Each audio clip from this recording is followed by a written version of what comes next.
नमस्कार, खारेपाट न्यूजमध्ये आपलं स्वागत आहे।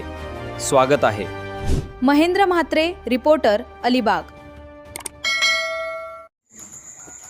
रायगड जिल्हा परिषदेची सर्वसाधारण सभा संपन्न। रायगड जिल्ह्यातील जिल्हा परिषद सदस्य यांनी व पंचायत समिती सभापती यांनी सभागृहात मांडलेल्या प्रश्नांना मान्यवरांनी समर्पक उत्तरे दिली। जिल्हाध्यक्ष मंगेश वाकडेकर यांच्या अध्यक्षतेखाली सभा संपन्न झाली। 134 कोटी जलजीवनसाठी मंजूर। जिल्हा परिषद उपाध्यक्ष मधुकर पाटील, कृषी सभापती वैकुंठ पाटील, शिक्षण सभापती चंद्रकांत कलंबे, महिला व बाल कल्याण सभापती रसिका केनी, समाज कल्याण सभापती नारायण डामसे, रायगड जिल्हा परिषद मुख्य कार्यकारी अधिकारी नेहा भोसले, संबंधित विभागाचे सर्व शासकीय अधिकारी यांनी समर्पक उत्तरे दिली। तसेच यावेळी रायगड जिल्हा परिषद सदस्य मानसी जलबी, रायगड जिल्हा प्रतोद अमित नाईक, रायगड जिल्हा परिषद सदस्य अनंत गोंधळी, रायगड जिल्हा परिषद सदस्य दिलीप भोयर, रायगड जिल्ह्यातील अनेक जिल्हा परिषद सदस्य यांनी शिक्षण, आरोग्य, बांधकाम, कृषी विविध प्रश्न मांडले, त्याला मान्यवरांनी समर्पक उत्तरे दिली। बंद कुठेतरी एका प्रायव्हेट एजन्सीने आपण एक प्रायव्हेट एजन्सी दिली होती। माझ्या ताईंनी मागे तो विषय स्टँडिंगला घेऊन तो विषय थांबवला होता। 20 लाखाची शिक्षण 3,99,49,771 रुपये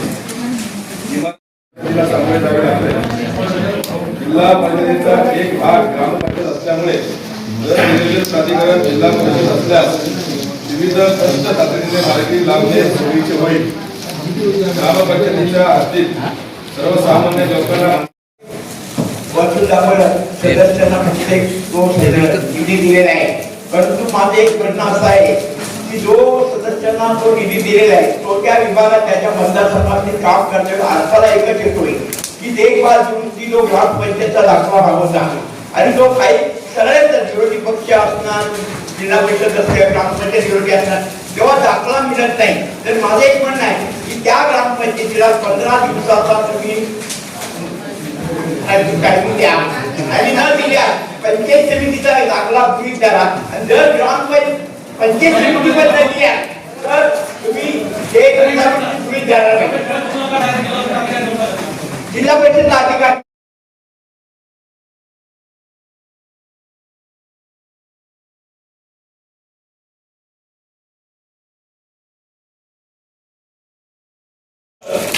लोढा यांनी बरेचसे बंगलो किंवा बिल्डिंग हा प्रस्ताव खरेदी केल्यानंतर तिथे प्रस्ताव लागूनच त्याला टोलीवाडा आहे आणि तिथे जे फार मोठा भराव झाला त्याचं पाणी पूर्ण रस्त्यावरती आलं। आता ते अधिकार कमीत कमी ग्रामपंचायतीकडे राहून मागच्या वेळी देखील मी सगळेच मांडलं होतं, कारण माझा तो 3.5-4 वर्षाचा कालावधी गेला। ग्रामपंचायतीकडे अधिकार राहिलेले नाहीये, तिथे प्रशासक आणि ग्रामसेवक अधिकार घेत नाहीये। त्या वस्तुस्थितीवर तो अधिकार त्यांच्याकडे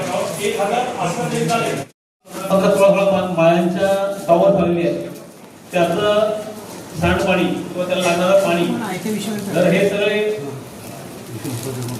आदेश कलेक्टरकडे होत असतील तर ती पण जबाबदारी कलेक्टरने बघितली पाहिजे। तिथे होणारा कचरा तिथे होणारा कचरा ते सगळं ग्रामपंचायतीला बघायला लागतं।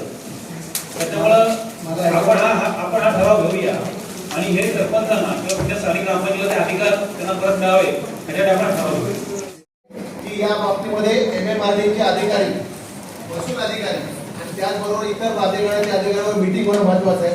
कारण ज्या प्रकारे दाखले मिळायची प्रोसेस MMRD इथं नाही, हा पेठ तालुक्यात सुद्धा आहे, अलिबाग तालुक्यात सुद्धा आहे आणि कर्जत खालापूर या तालुक्यांमध्ये सुद्धा आहे। त्याच्यामुळे ज्या परवानग्या मिळायचा विषय आहे त्या संदर्भामध्ये आपण या ठिकाणी बैठकीचा निर्णय करून या प्राधिकरणाच्या अधिकारी सुद्धा त्या ठिकाणी बोलवणं अत्यंत महत्त्वाचं आहे आणि तशा प्रकारची सभागृहाकडे या ठिकाणी मागणी करतो। सगळ्या ग्रामीण भागातले जे काही डेव्हलपमेंट आहे, डेव्हलपमेंट ऑथॉरिटी म्हणून आपल्याकडे ते अधिकारी आहेत, त्यातून जे काही विकास शुल्क आपण तिथे सांगितलं की जो विकास शुल्काची जी रक्कम आहे ती आपल्याला हे सगळे आदेश जे आहेत नगर विकास विभागाकडे निघतात. नगर विकास विभागाचंच खातं आहे त्याच्यावरती अकाउंटला विकास शुल्काचे पैसे जातात.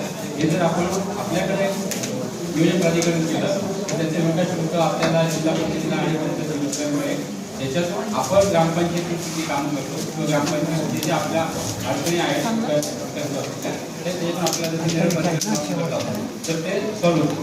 त्यासाठी आपण शासनाकडे ही मागणी करू शकतो की नियोजन प्राधिकरण म्हणून 2015 साली शासन निर्णय झाला होता 9 निर्णयाचा. त्याची जर अंमलबजावणी झाली तर आपल्याला पूर्ण म्हणजे फक्त निरळच नाही तर जिल्ह्याचा जेवढा ग्रामीण भाग आहे त्याचं नियोजन प्राधिकरण त्याचे मान्यता देण्याचे अधिकार या जिल्हा परिषदेकडे उत्पन्न वाढेल आणि जे ग्रामपंचायतीच्या विकासाच्या बाबतीतल्या अडचणी येतात त्या सुद्धा आपल्याला दिल्या असेल, गवळी समाज असेल, धनगर समाज असेल, असे अनेक जे काही समाज आहेत ज्या जाती जमाती आहेत त्या व्हीएनटीमध्ये येतात. त्याच्याकरता राज्य शासनाची वसंतराव नाईक तांडा वस्ती सुधार योजना म्हणून एक योजना आहे. त्या योजनेच्या माध्यमातून अनेक जिल्ह्यांना या वस्तीच्या सुधारणेकरता लाईट आपण बोलतो एमएससीबीचं झालं 5 दिवस टार्गेट झालं नव्हतं. एक धारदारी पडला तरी कमीत कमी 15 किलोमीटर अंतरावरची लाईट पूर्णपणे जात होती. माझं एक सभागृहाला म्हणणं आहे की एकतरी असा तालुक्याचं ठिकाण आपण असं टार्गेट बनवावं तर ज्यांच्या जमिनीतून गेलेल्या लाईन असतील एमएससीबीच्या जेणेकरून थोडा जरी प्रॉब्लेम झाला, पाऊस पडला किंवा झाड पडला तरी ती विद्युत सेवा जी आहे ती बंद होऊ नये. 3 दिवस साहेब सर्व डाऊन होता आमचा खालापूर तालुक्यातला 3 दिवस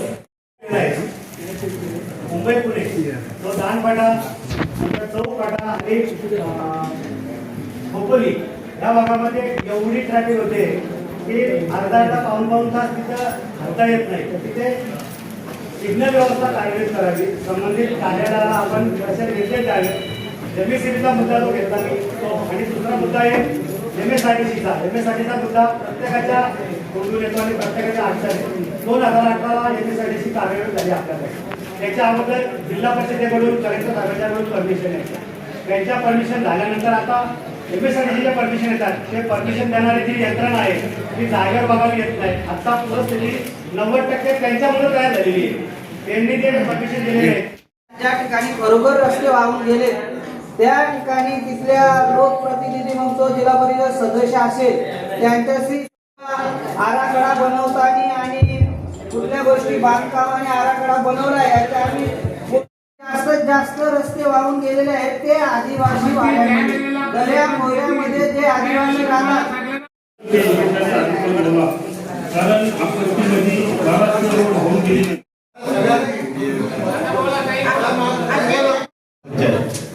हे अभियान राज्यामध्ये सुरू आहे. त्याची सविस्तर माहिती देण्याकरिता मी त्यांना विशेष आमंत्रित केलो आपल्या जीबीचं औचित्य साधून. तर एक 5 ते 10 मिनिटांमध्ये हे अभियान आणि त्या अभियानांतर्गत ग्रामपंचायत स्तरावरती काय ॲक्टिव्हिटीज करायच्या थोडक्यात आपल्याला शेअर करतील. बंधनकारक आहे आरोग्याची ते आपल्याकडे अप्लाय करतात नवीन त्याच्यासाठी. त्याच्यानंतर आपण तो प्रस्ताव तालुका अधिकारी यांच्यामार्फत प्राथमिक आरोग्य केंद्राच्या वैद्यकीय त्याच्या काही मार्गदर्शक सूचना आहेत. तपासणी सूची आहे. तर त्या सर्व तपासण्या केल्यानंतर मग द्यायची की नाही द्यायची या अभिप्रायासह तालुका आरोग्य अधिकारी यांच्यामार्फत तो जिल्ह्याला येतो प्रस्ताव. त्याची एक फीस आहे प्रत्येक कॅटेगरीनुसार. ती फीस भरल्यानंतर मग त्यांना आपण एनओसी देतो. आता राहिला मुद्दा आपण की या सर्व गोष्टी आपल्याला सुद्धा त्या हे करणं माहीत करून देणं अभिप्राय. तर याच्यानंतर त्या कार्यक्षेत्रातल्या ज्या काही नोंदणीकृत संस्था आहेत त्या सर्व नोंदणीकृत संस्थांची माहिती संबंधित सर्व सन्माननीय सदस्यांना देण्याबद्दल सूचना मी देतो. त्यांचा एक विषय गावामध्ये घंटागाडी नाही. 450 गावामध्ये घंटागाडी नाही. 80% ग्रामपंचायतला डम्पिंग ग्राउंड नाही. केवळ 15% ग्रामपंचायती आहे त्यामध्ये कचरा व्यवस्थापन प्रकल्प आहे. त्यामुळे रस्ते मैदान मोकळ्या जागा कचरा उद्या सगळ्या कचरा झाले म्हणजे मैदानावर तो कचरा असतात कचरा त्याच्यावरती आपण काहीतरी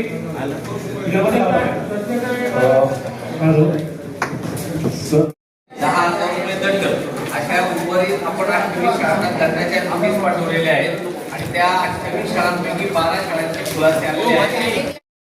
शांतता राखावी सन्माननीय अध्यक्ष महोदय, उपाध्यक्ष महोदय, सभापती आणि माझ्या सर्व सभागृहातील पदाधिकारी, अधिकारी, माझे सगळे कर्मचारी वर्ग, तुम्हा सगळ्यांना माझ्या इमारतीमध्ये आज आपली पहिली सभा होत आहे, त्याबद्दल आपले सर्वांचे मनापासून आभार आणि अभिनंदन. आणि असंच अशा प्रकारे आपली जी जुनी इमारत आहे त्याचं लवकरात लवकर काम होऊन आपल्या सर्वांना तिथे काम करण्याची संधी मिळेल ही आपल्याला विनंती करते. आज माझा जो विषय आहे तो जिल्हा परिषदेच्या मालकीच्या जागेचं सर्वेक्षण आणि प्रत्येक तालुक्यातून एक असा आपण आदर्श निवडतो. आपण प्रत्येक तालुक्यातून एक आदर्श याच्यासाठी निवडतो की ज्ञानार्जनाचे काम आपण समिती गठीत करून त्याला आपण पालिकेमध्ये देऊ. साहेब आजची मी तुम्हाला जिल्ह्यातल्या जनतेत 5 शिक्षक याच्यामध्ये पात्र ठरतायत. कुठला शिक्षक आहे जो प्रबंध लिहितो? खूप वाद झालेले आहेत. त्या वादामधला मी एक आहे.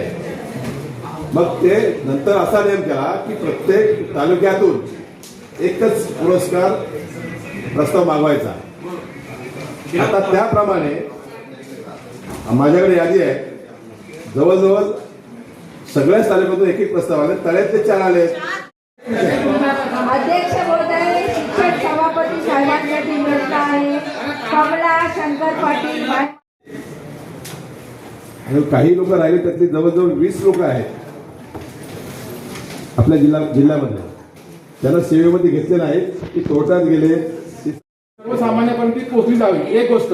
दुसरी गोष्ट अध्यक्ष महोदय की जे जिल्हा परिषदेच्या अखत्यारीमध्ये प्रश्न जे आपले सदस्य मांडतात, आपल्याला कदाचित ह्या जिल्हा परिषदेला अधिकार नसेल, परंतु पोट तिडकीने आम्हाला कुठलं व्यासपीठच नाही ना.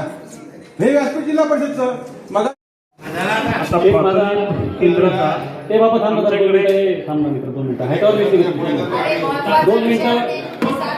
2 मिनिटं थांबा.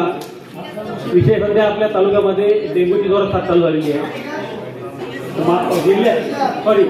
आपल्या जिल्ह्यात डेंग्यूची साथ चालू झालेली आहे. त्यामुळे जरा आरोग्य यंत्रणेने डेंग्यूकडे तो विषय घ्यावा.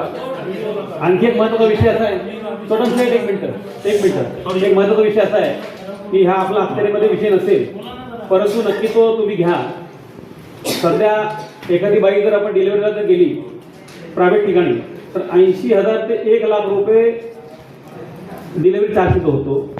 आत्ताच्या सर्व आपण याच्यावर काय अंकुश लावता येईल का की त्यांची एक फी ठरली पाहिजे, बाबा एवढीच, बाबा तुम्ही काय एवढे पैसे घेतले पाहिजे. ते म्हणाला येईल तो 80,000 घेतो. कोण साधारणतः 2 उपकेंद्रामध्ये 7 किलोमीटरचं अंतर असावं. 2 PSC मध्ये 15 किलोमीटरचं अंतर असावं. तालुक्यामध्ये एक ओव्हरऑल 2 लाखाच्या पॉप्युलेशनला एक ग्रामीण रुग्णालय असावं 30 बेड. तुम्ही जे त्याला तुम्ही सिव्हिलपासून प्रायव्हेट तर त्याचे निकष आपल्याकडे नाही. फक्त हा आपण जी आता फी म्हणतो आपण जी आता डिलिव्हरीसाठी ती 80,000 लाख रुपये कोण काय हवाना लागेल ती घेतो. याच्याबद्दल शासनाच्या अशा ज्या ठिकाणी सार्वजनिक रस्ते आहेत तिथे पाणी अडतंय काय करते ते मार्ग खुले करण्यासाठी त्या ग्रामसेवकांना तातडी आहे. त्यांच्या तातडी तुम्ही बघा इथून विद्यानगरला जाऊन बघा काय कंडिशन होते. एवढं खूप पाणी तयार होतं रोडला, मेन रोडला. म्हणजे नाला आहे की रस्ता आहे कळत नाही. तर त्या ग्रामसेवक आहे ज्या की पुढे भराव पण टाकले असतील आणत तर तुम्ही तुमच्या पद्धतीने काढा. हे आदेश तुम्ही सगळ्यांना देण्यात यावं. त्या आमच्या धरण आपलं धरणाच्या 3 विड्यावर ते कामाला बरीचशी मंडळी होती. त्यांना आपण काहीतरी 1 वर्ष 1.5 वर्ष घेतल्यानंतर त्यांना कामावरनं काढून टाकलेलं आहे. तरी तरी आता आमदारांकडे फेऱ्या मारतात, आमच्याकडे फेऱ्या मारतात. तरी कंत्राटी कामगार तरी म्हणून त्याला पुन्हा तरी घेण्याचं काहीतरी आपण तिथे कामाची काय रिक्वायरमेंट आहे ना त्याचा पूर्ण अहवाल मागूया. प्राथमिक आरोग्य केंद्र धोकोडे आहे आणि त्यालाच लागून 4 किलोमीटर वरती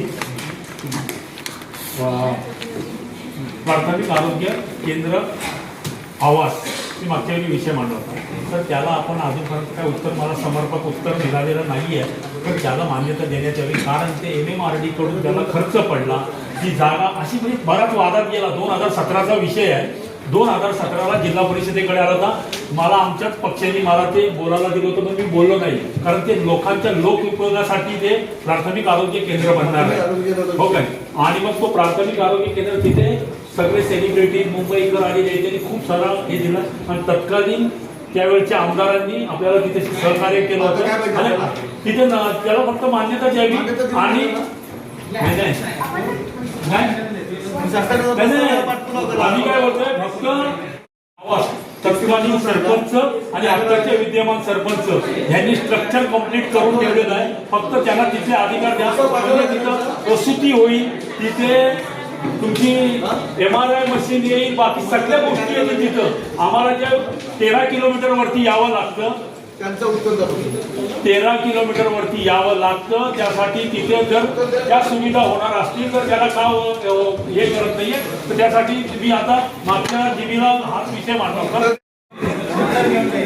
आवासला जे बांधकाम केलेलं आहे ते नगरविकास मार्फत झालेलं आहे असं माहिती आहे मला. मोठं स्ट्रक्चर आहे ते. साधारणतः एक ग्रामीण रुग्णालय किंवा ग्रामीण रुग्णालयाच्या वरची संस्था त्या ठिकाणी आपण कार्यान्वित करू शकतो. आपण म्हणाला मागच्या वर्षी मी जॉईन झालो तेव्हा तिथले एक्झिक्युटिव्ह इंजिनियर माझ्या मागे लागली होती की सदर संस्था हस्तांतरित करून घ्या. तर ते मोठं स्ट्रक्चर आहे. आपलं प्राथमिक आरोग्य केंद्र किंवा उपकेंद्र माहिती जिल्हा परिषदेला दिलेली आहे.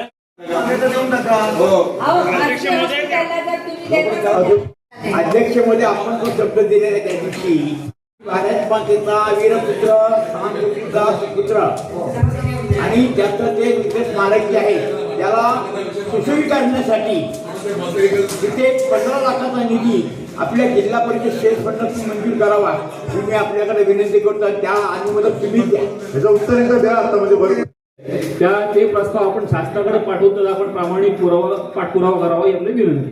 अलिबाग 2 ठिकाणी जावं लागतं आणि त्यांना मी सूचना दिल्या की तुम्ही नाईट ड्युटीला हजर.